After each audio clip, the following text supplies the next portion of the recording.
everyone, Siderwin here, and today I am going to be talking about how you develop a character concept for a tabletop RPG.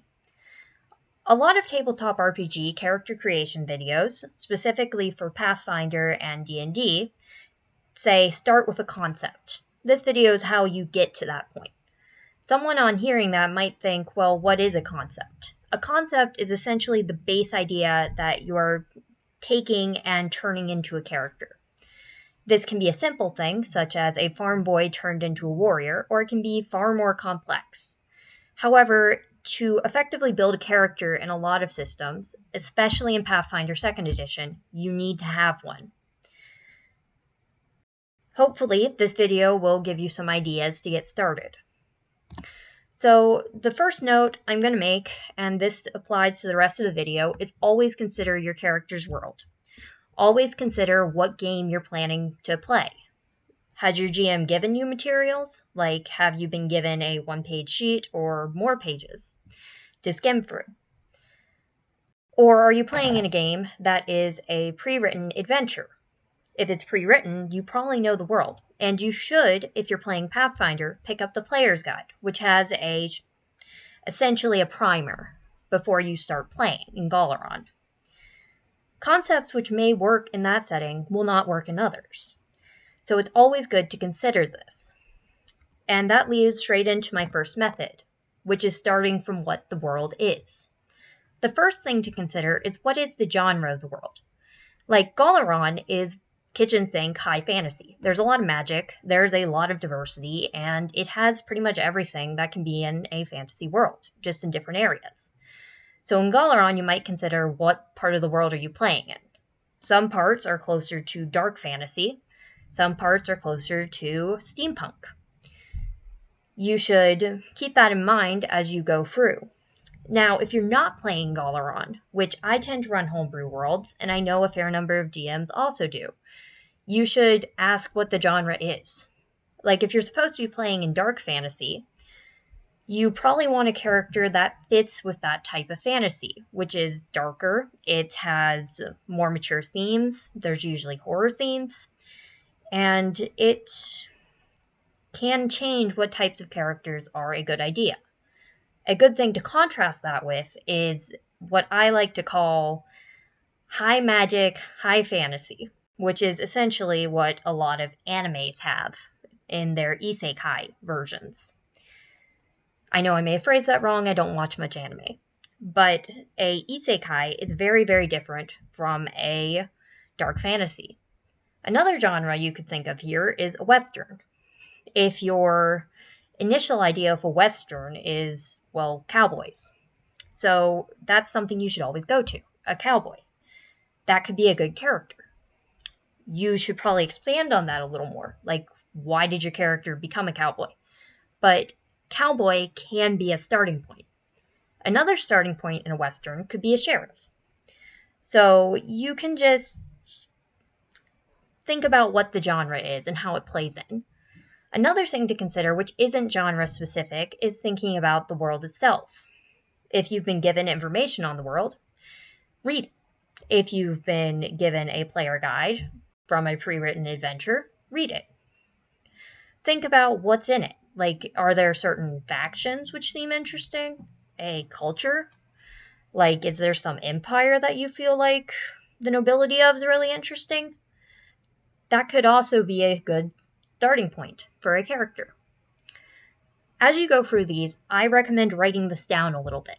Like, write down what you're thinking of so you don't just forget it all later. The last step here is just sort through your pile. How do the different things you wrote fit together? Can they all? If they can't, distill it down and create a concept from that. This is a good way to get lots of ideas. My second method is taking inspiration from other media. A quick note here is only take inspiration. Do not copy.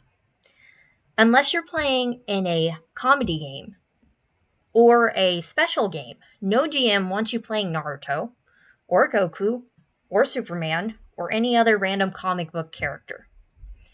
However, that doesn't mean you can't take inspiration from these characters.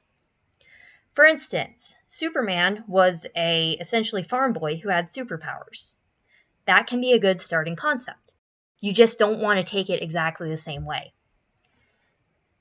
And if you have considered the genre, you can then read books in that genre or use any of the other sources listed here. If you want to pause and note these down, feel free. Method 3 is developing around another character, because tabletop RPGs are collaborative. If you're joining a game and you know the other players, and you know one of them has created their character, and this character fits in with the world, your character could be based off that character. Make sure you get permission before doing this. Let's be clear. Do not try to just bring in the brother when this other character is an orphan. It will not go well. Always ask permission. However, it can be a good point to start. So if you have absolutely no ideas, you can look at what other people are doing and then go off that. Again, do not copy. No one likes that. Method 4 is looking through the rules. This works in rules-heavy systems, such as Pathfinder 2nd Edition or D&D 3.5 Edition. You can just go through the different things, whether you're flipping through a physical book or through a web page, and just look at it. What catches your eye in it? Is there some piece of artwork which does? Is there some name? Is there a certain ability? You will probably want to mark these things so you can come back to them later. Once you have, say, 5 or 6 things, you can come back to the list. Some of these things might add together. Like if you're flipping through the book for Pathfinder and you decide, hey, dwarves look interesting, and then you continue flipping and you say, oh, that class looks interesting. You might make a dwarf of that class. However, you cannot always do this. Like if you're flipping through and see, hey, dwarves look interesting, and then flip through a little more. Hey, halflings look interesting. Maybe you can do a mixed character, but that is very world specific. And you usually cannot play both a dwarf and a halfling at the same time. An important note here is please read what your GM gave you. If you come in with a dwarven character concept and no dwarves exist in the world, the GM will probably not like that.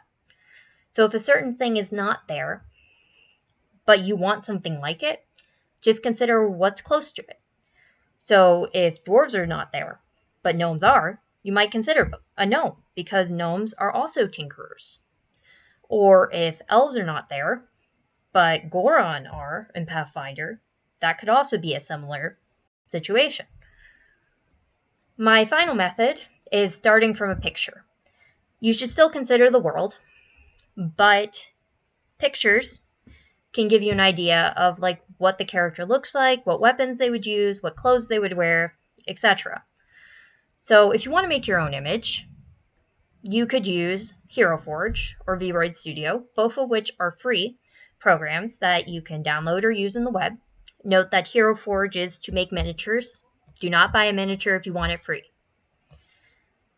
Or you could use a game you already have installed. Some popular games which have this type of ability are The Sims or Crusader Kings, specifically Crusader Kings free. Another way to look for an image is to just browse art communities. Like you might look at Reddit. There are a lot of communities specifically for certain types of art, such as Reasonable Fantasy, which is for pictures of characters and realistic armor that are fantastical. You could also look at DeviantArt pages, which often are the portfolio for an artist. From the image, you can then consider what type of character is that person. Like you might have the picture I have here.